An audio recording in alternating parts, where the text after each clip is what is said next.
Halo, saya Tri Yuli Handayani, dengan NIM 112111207, akan menjelaskan terkait dengan pajak bumi dan bangunan beserta tata cara pembayarannya.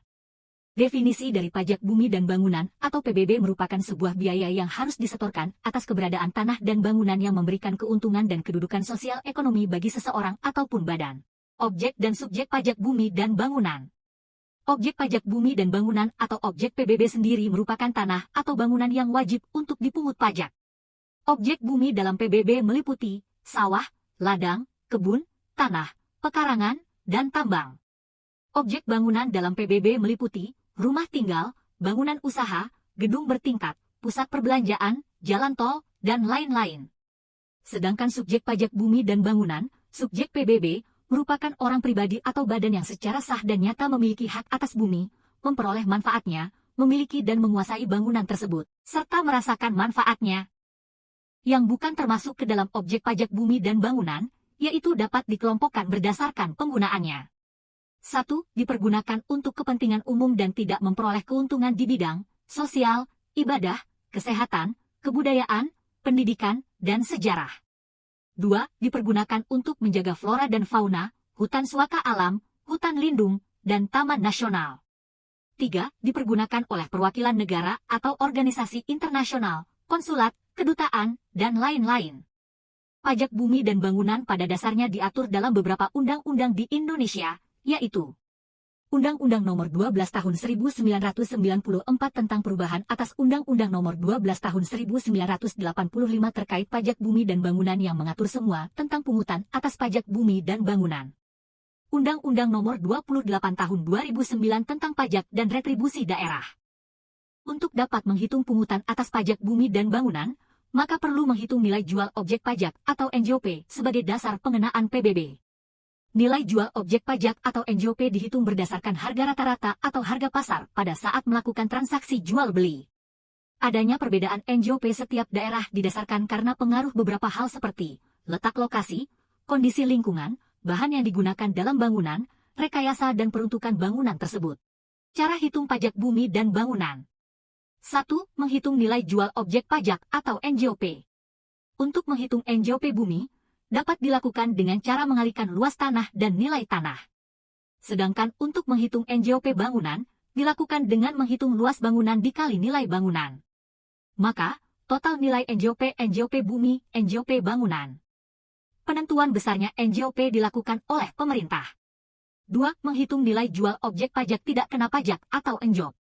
Setelah mengetahui NJOP bumi dan bangunan, maka dapat menghitung NJOP yang telah ditetapkan pemerintah. Berdasarkan Keputusan Menteri Keuangan Nomor 201 KMK 04/2000 tentang penyesuaian besarnya nilai jual objek pajak tidak kena pajak sebagai dasar pengenaan pajak bumi dan bangunan, yaitu ditetapkan setinggi-tingginya Rp12 juta untuk setiap wajib pajak. 3. Menghitung nilai jual kena pajak atau NJKP, mengacu pada uraian dari Keputusan Menteri Keuangan tersebut maka dapat disimpulkan untuk nilai jual kena pajak. NJKP sama dengan persen NJKP dikali NJOP. Adapun aturan mengenai besarnya persentase yang dimaksud dalam rumus, yaitu tarif 40% untuk perkebunan, pertambangan dan kehutanan.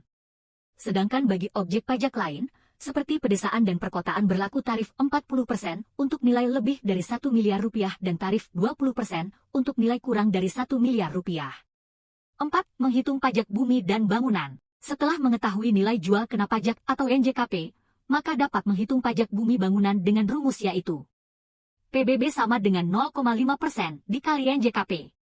Tata cara lapor pajak bumi dan bangunan. Cara bayar PBB secara online. 1. Cara bayar melalui website resmi. Pengecekan situs resmi untuk PBB online berbeda pada setiap daerah, juga perlu diketahui bahwa beberapa wilayah memang belum menyediakan layanan pembayaran PBB online. Jika wajib pajak ingin memeriksa apakah daerah Anda sudah memiliki website untuk membayar PBB online, silahkan mencari pada browser dengan keyword cek PBB spasi nama daerah. Di bawah merupakan beberapa contoh website resminya. Untuk memudahkan Anda bayar PBB via ATM, berikut langkah-langkah yang bisa diikuti. Pilih menu pembayaran. Lalu, pilih menu pajak. Masukkan nomor objek pajak atau NOP.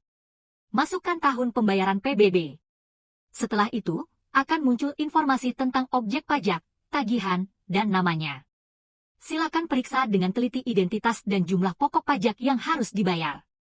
Jika telah sesuai, tekan tombol bayar.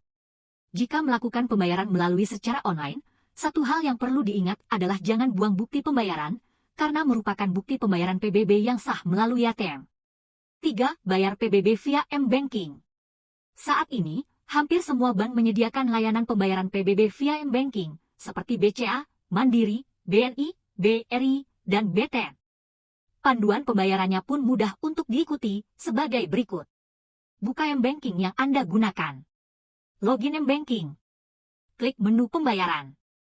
Pilih menu pajak MPN, pajak bumi dan bangunan. Pilih rekening asal dan isi tahun pajak. Nomor objek pajak akan muncul. Konfirmasi nominal pajak dan klik lanjutkan untuk pembayaran. Isi password, transaksi, dan pembayaran berhasil. 4. Bayar PBB via aplikasi Tokopedia. Buka aplikasi Tokopedia dan pilih menu PBB online. Masukkan nomor objek pajak atau NOP. Rincian pembayaran akan otomatis.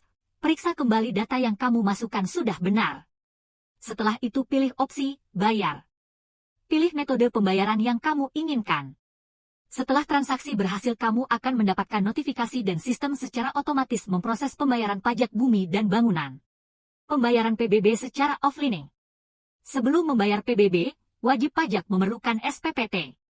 SPPT berfungsi sebagai dokumen yang menunjukkan besarnya utang atas pajak bumi dan bangunan yang harus dilunasi wajib pajak di waktu yang ditentukan.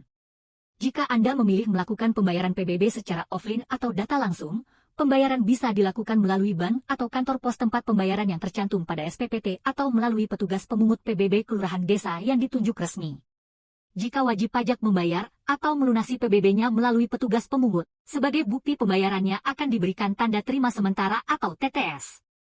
Selanjutnya, petugas pemungut dimasukkan dalam daftar penerimaan harian atau DPH PBB dan disetorkan ke tempat pembayaran yang sudah ditentukan.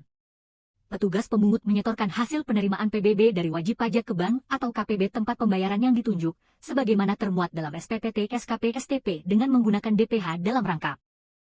Terima kasih sudah menyimak video ini, semoga bermanfaat.